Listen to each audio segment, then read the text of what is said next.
Welcome to High School Musical, the series, the podcast. I'm Dan. I'm Clara. And what are we talking about today? We're talking about episode 3, the Wonderstudies. Oh, or maybe what it's just about. Wonderstudies. The Wonderstudies, I believe it is. Good. Yeah. I was right. So this is episode 3 of this phenomenal piece of art. It gets the decom thing going on. It's cheesy and most of the right ways, in my opinion. Yeah, me too. We had some strange choices in this one. Mm? But, EJ, he's a bad boy. But not in a cool way. Here's the thing. I actually think they did a pretty good job with EJ think so too, in this actually. episode. They made him, believably not great. Right. He's not villainous. Yeah. He's just not great. Yeah, he's not, cartoonishly a dick. Right. He's just not an awesome human. The thing is... Unlike the STEM teacher. who's, evil. But then the power of song compelled him to forgive. Melted his frozen heart. It compelled him to realize that Who's excited about Frozen 2, guys? Sorry, go on, man. I don't understand how this show is going to keep going. Mm-hmm. Nope, me neither. We can talk about season 2 in a second, but, right now, I'm okay. So dump EJ. Mm-hmm. Clearly, Ricky's a nice boy. Mm-hmm. He's very sympathetic. Mm-hmm. He's a likable actor. Mm-hmm. Get back with him. Mm-hmm. And then what's the rest of the show? I was wondering the same thing. Now, there are a lot of side characters and possibilities since it's a high school. Yeah, but they haven't done anything with them yet. Right, no, but that's what I'm saying. Yeah. So they haven't done that. Yeah. It's a shame they've sort of already figured out the main characters and their trajectories, as far as I can tell. They could surprise me. That's the thing. I'm even if they drag it out and she forgives EJ for a couple episodes, I guess they don't have arcs beyond the romantic stuff, which to be honest, I think they're doing the romantic stuff in a cute way that if this was an hour-and-a-half movie, that would probably be enough for EJ, EJ to be the guy in the middle, for her to realize her own thing, Ricky to grow up and whatever. But I don't think that's enough, certainly for multiple seasons. And yeah, even in High School Musical, we were joking about stick to the status quo, but it actually, obviously it had a silly message, but it had a message beyond just Gabriella and Troy getting together. It was goofy, but it was about something. Right. Whereas in this, we're actually sort of made to root for not the underdogs. Mm-hmm. Is the moral. Well, what do you mean have. by that? I mean, if we're thinking about the people who don't have the main roles in the play, the people who have less social capital in this high school, they're not the main characters, and they're often we're supposed to be against them. EJ, Ricky, and Nini all have their one buddy that they talk to who is just a sounding board for them. And I do think to different degrees of success there. And I think Ashlyn is a good character who really does speak back and have her awesome comedic timing. I think she's very likable. I liked in this episode, even though I don't think she got a lot of stuff, but Nini's friend coming in with all the extra stuff, I did think was a funny moment. Sorry, I was confusing them. Yeah, both of them are good. Yeah. I think they were both likable. I think that Nini having the klepto episode was actually pretty funny. I thought it was funny too. Yeah, again, very Glee. Yeah, especially her I am the night thing was really very funny. Cute. That was an arc for her in this episode that wasn't about EJ. So there is rooms for her to grow. It's just what is her big problem other than feeling insecure, which they kind of already dealt with? I mean, they can keep going back to that, but I think that I certainly don't understand how these characters and this arc will continue into multiple seasons. Right. And I mean, hopefully she does well in the performance, and then she's just really not the underdog. Yeah. She's not, then she will have more confidence. Yeah. I think they can do more with Gina. They can do more with her. And I wouldn't even, I could see a world where they let Gina actually be the lead in some way or something. She's an amazing dancer. Yeah. But dancing in the show is probably the most impressive part of the show in a way. Though it brings me to the music, which I felt EJ's thing, while goofy, was kind of throwaway. It was probably the weakest song in my opinion so far. Yeah, and I mean, that was the point. Yeah, so fine, but it was disappointing not having a. I was saying, they start singing "Stick to the Status Quo" and it stops, and I was like, Why? No, keep going. Yeah, exactly. I'm fine with it with a goofy bad song if in the same episode you have a good song. Right. And we were talking about how I didn't think Stick to the Status Quo worked that well because he comes in and the way it was arranged and the way it was played, I didn't believe anybody there was singing it.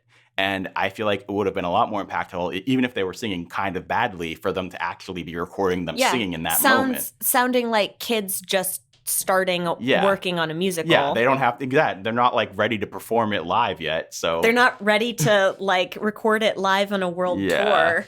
Yeah, and even we were listening to the original recording live. Sorry. Yeah, record it live on a world tour. It's been a week. We were even listening to the original recording from the movie, and like that actually felt a little bit fuller. Like I believe they were in a space in a way. They were in a space, and they were kids. Yeah. Or young people singing.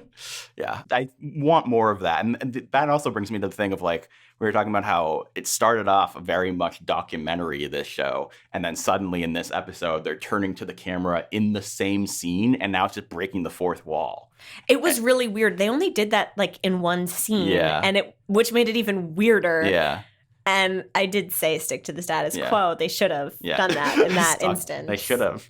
That's what they should have done. This whole episode was about how you shouldn't break the status quo. No, I mean I think they broke the status quo from the other two episodes, and I'm sad. We talked about Ashlyn and how she randomly had chemistry with EJ in that scene. Yeah, and it was a little uncomfortable, but not. Yeah, but like. But like in an abstracted world where they're not related. Yeah, I agree. I feel like they could have led to an interesting... I think they have way more chemistry than he does with Nini. Yeah, and Nini has more chemistry with Ricky. So why?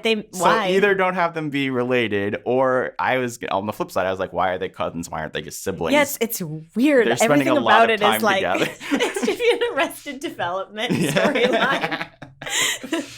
Oh yes. No, they shouldn't do that.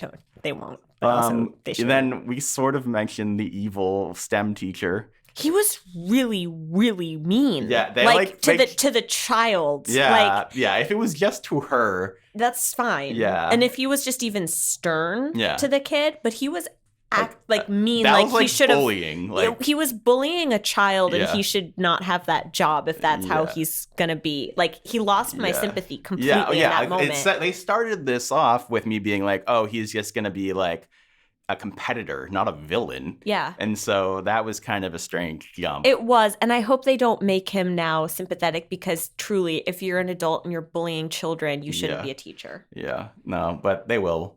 I don't know. He could be a real maybe. Oh, he could actually turn even more villainous throughout the series, and then season 2, they have to take him down. Oh, or they could do Buffy. Turns out he's actually a demon. Oh, okay. That would be what a cool twist if they made the second season fantasy. So yeah, they did say we read interviews and stuff that season 2 is the same actors not doing HSM though. They're going to be doing a different musical, which is interesting. Again, I come back to I don't understand how these characters are intricate enough to keep going, but who am I to say? But I am excited about the idea of a different musical. At the same time, it's not really like in this season they're performing High School Musical that much. Right. So what are they going to do? Just have snippets of another song that I want to hear? I know. like if we were hearing them like a new rendition of a full new rendition of things more often, I would. Okay, but get this. Yeah.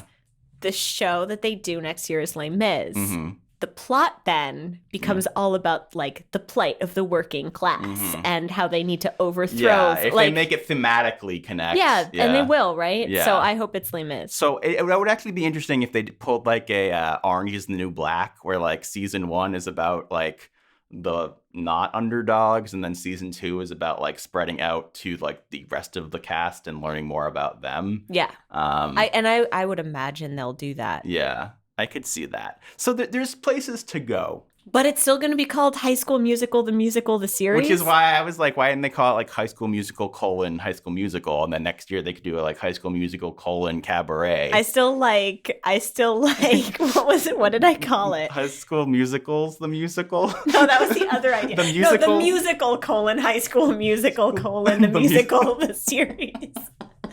Yeah. Well, so maybe that's why they called it like so weird like this. Maybe they will next year call it High School Musical : because the musical version of the movie is called High School Musical: The Musical. Yeah. Okay.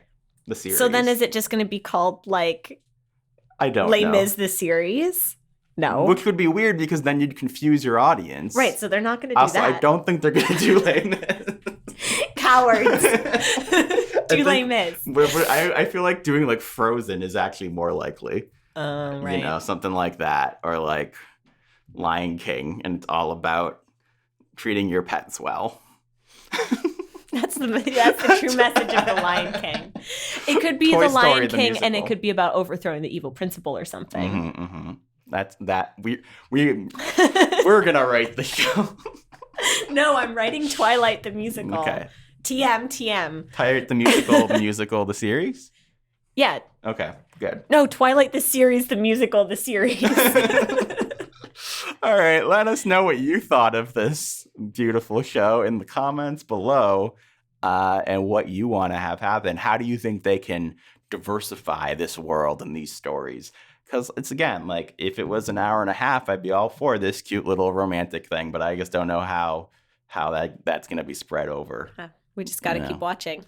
Just like everyone else needs to keep watching Daybreak on Netflix. Your favorite show. Thanks, guys. Bye. Musical, you're later.